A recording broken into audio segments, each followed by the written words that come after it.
जितना भजन करोगे उतना ही बात बनेगी। बारी मथे घृत होए बरु सिकता ते बरु तेल, बिनु हरि भजन न भवतरी या सिद्धांत पेल। भजन का जिसके जीवन में चार बातें हैं उसका पूरा भजन होगा, सही भजन होगा।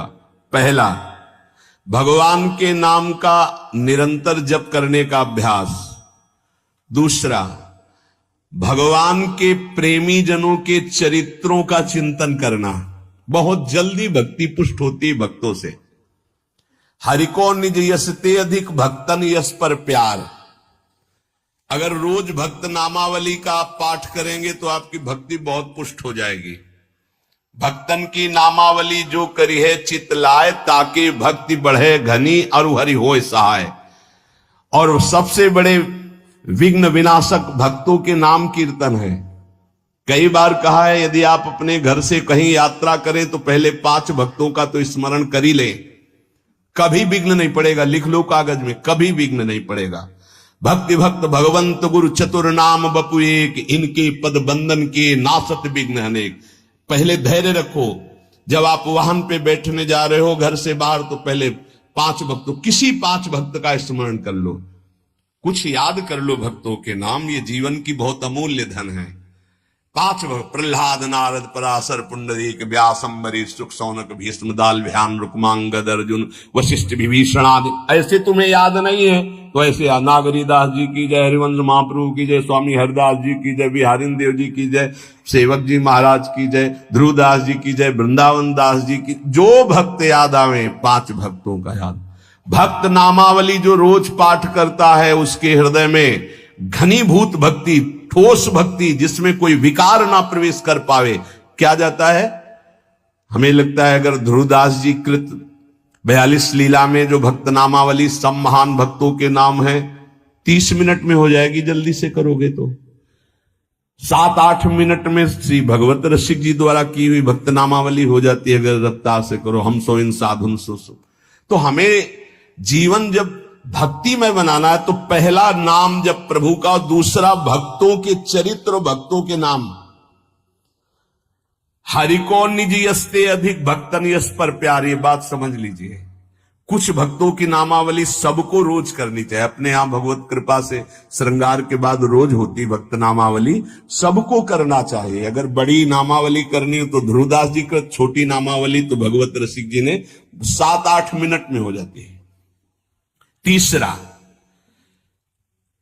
अपने आराध्य देव को ध्यान में रखते हुए चलना फिरना उठना बैठना। ये जो बिहारी जी का रूप है, जो राधा वल्लभ जी का रूप है, राधा रमन जी का रूप है, ये किसी मूर्तिकार ने नहीं बनाया, स्वयं प्रभु प्रकट हुए प्रिया प्रीतम से। बार बार आदेश भी आचार्य चरण कहते, राधा वल्लभ लाल को हृदय ध्यान मुख नाम। तो ये छवि विराजमान कर लो अपने मानस पटल पर। राधा वल्लभ जी को बार बार देखो और फिर वो आप मानस पटल पे विराजमान करो। तीसरा, अपने इष्ट का ध्यान करने का अभ्यास। और चौथा, जो आपने उपदेश सुने हैं वैसे चलने के बाद सच्ची मानिए थोड़ी देर आपको बुरा लगेगा, जो मन है वो आपका बुरा महसूस करेगा संतों की बात को, पर यदि आप मान जाओगे तो प्यारे निहाल हो जाओगे।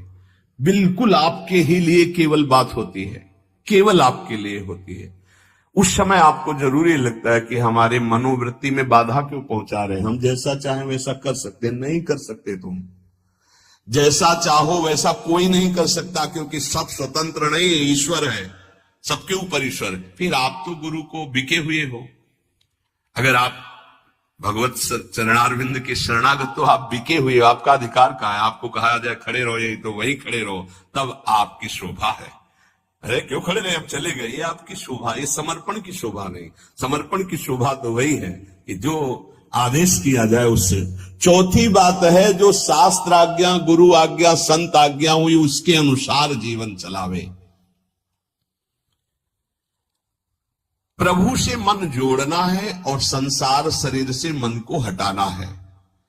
वो बड़े भाग्यशाली जन है जो विषयों से मन को हटाकर प्रभु में जोड़ते हैं। बड़े कृपालु प्रभु हैं। देखो, ज्यादा हट करोगे कि हमें भोग चाहिए तो हरि गुरु दे देंगे, हमारी बात मानना।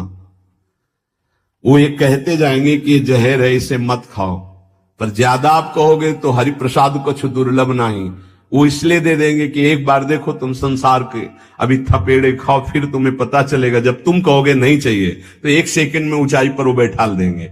अगर पहले ही उनकी सलाह मान लो तो तुमको थपेड़े नहीं खाना पड़ेगा, जलना नहीं पड़ेगा, निकल जाओगे। मनुष्य जन्म का महान कर्तव्य निरंतर भगवत चिंतन करते हुए भगवत प्राप्ति कर लेना है। जो भजन मार्ग में चल रहे हैं उनको ये बात ध्यान रखनी चाहिए कि जैसे संपूर्ण नदियां समुद्र में स्वयं आकर मिलती है, ऐसे रिद्धियां सिद्धियां मोक्ष जो चाहोगे वो सब अनायास मिल जाएगा आपको। ऐसा न समझो कि भजन करने वालों को केवल दुख ही मिलता है। जैसी द्वारिकापुरी वैसी सुदामापुरी। भजन करने में थोड़े दिन पाप नष्ट करने के लिए जलना पड़ता है, फिर तो महान आनंद है।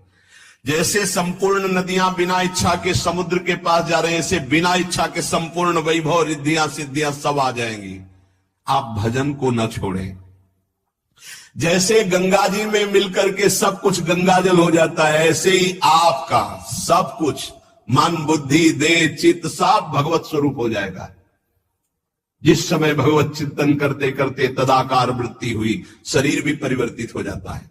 देखो, दूसरा शरीरधारी कीड़ा दूसरी जाति का दूसरे शरीर का लाके भृंगी अपने घरौंदे में पैक करता है और उसको ऐसे डंक मारता है और भन, वो उसका भयवश चिंतन करते करते उसी शरीर से भृंगी कीड़ा बन जाता है।